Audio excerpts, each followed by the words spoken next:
It's time for another trip into the world of low-budget B-movies. This time, it's 1956's The Come On. Now, this is a film I've been wanting to see for years. It stars Anne Baxter and boyfriend of the channel, Sterling Hayden, and it's one of the very few Sterling Hayden films I've never seen. So, as always, very light spoilers ahead because this one's got some sexy and sultry twists and turns that will leave your head spinning. Rita is a mysterious and beautiful woman who meets Dave on a beach in La Paz, Mexico. Immediately, sparks fly. And when I say immediately, I mean like 2 minutes after the end of the opening credits. You haven't known me 5 minutes. Sir, one does not just kiss strange women on the beach like that. Hi. But you know what? Rita has no problem with it. In fact, she likes it. And she likes Dave. So she takes him up on his invitation to visit him later that night on his boat. Because it's Sterling Hayden, so of course he's a sailor and he's got a boat. You've got time to go sailing. During their rendezvous, the two acknowledge that they have an intense chemistry. But Rita has a complication. Her husband, Harley, Hello, dear. aka Harold. He's terrible. Harley, you're hurting me. You gotta treat him rough, then you control him. Holy cow.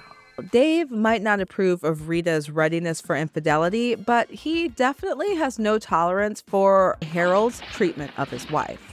Oh, you shouldn't have done that, Mr. Kendrick.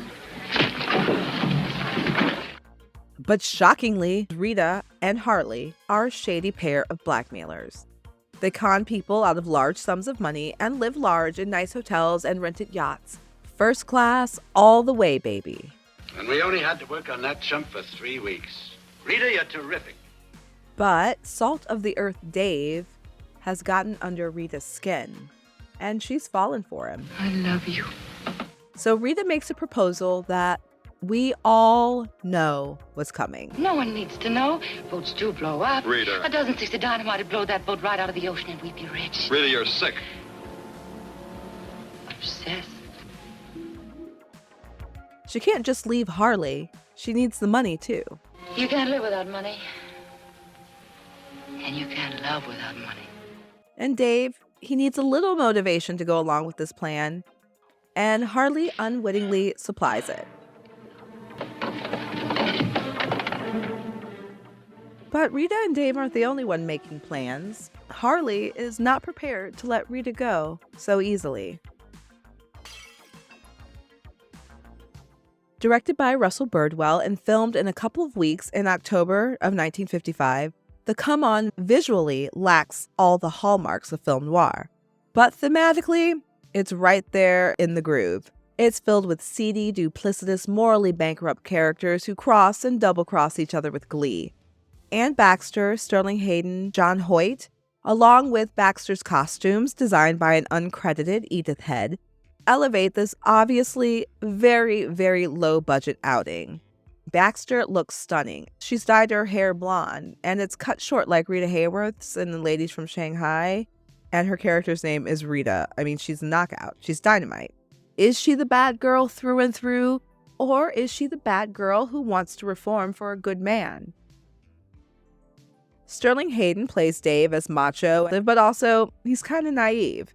He's never come across a woman like Rita before, and she throws his moral compass out of whack. I'll kill her. And if you've ever read his autobiography, Wanderer, he spends about 4 pages talking about The Come On, and his cloudy recollections of making this movie are pretty hilarious. But nevertheless, he and Baxter have a sizzling chemistry. John Hoyt plays Harley, aka Harold, as a deliciously rotten and obsessive man. Been too kind, too gentle. A woman like you needs a good beating at least once a week. Holy cow. This is by no means a lost masterpiece. It's one of many mid-1950s crime films made on a shoestring budget, starring former studio actors in need of a job. What it is a wild ride with some moments that are just so superbly extra and improbable, and even kind of silly, that you can't help but enjoy yourself while watching it. So, like I said, The Come On has been on my watch list for years, and even the low quality of this version didn't take away my enjoyment of it. I had a blast. According to Eddie Muller, there's only one copy of the Come On, and it's owned by Paramount, and it's in desperate need of restoration. So, I highly recommend you check out this one before it's too late. There are 8 million stories in the cinema cities. This has been one.